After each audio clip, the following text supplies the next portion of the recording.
नमस्कार मित्रांनो, तुमचं स्वागत आहे गौरीज किचनमध्ये। आज आपण बनवणार आहोत मटण रस्सा। आपण हे कढईमध्ये अर्धा किलो मटण घेतलेलं आहे।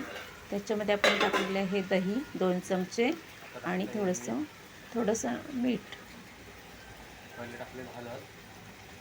आणि हे आता आपण मॅरिनेशनसाठी ठेवणार आहोत। छान हे मिक्स करून घेऊया आपण।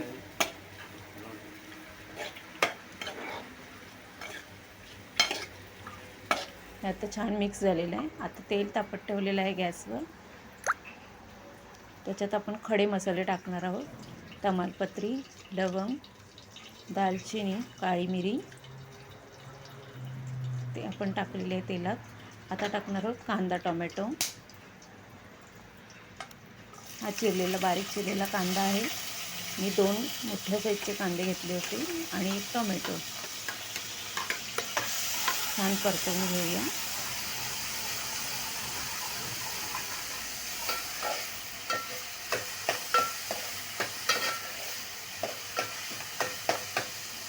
आता ह्याच्यात थोडीशी आलं लसूणची पेस्ट टाकूया। ती पण छान मिक्स करून घेऊया।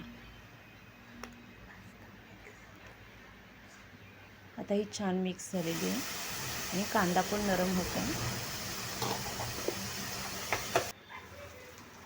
कांदा नरम झाला की आपण हे घेतलेले मसाले टाकूया।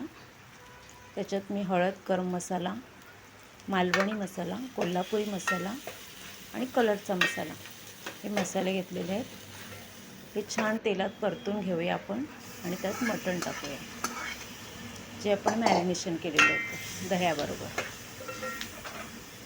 छान मिक्स करून घेऊया आणि झाकण मारून ठेवूया। आधी आपण ह्याच्यात पाणी नाही टाकायचं आहे। हे छान मिक्स केलेलं आहे।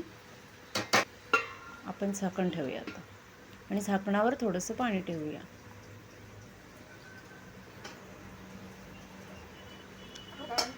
आता हे झाकणावरचं पाणी गरम झालं की आपण आत ओतूया।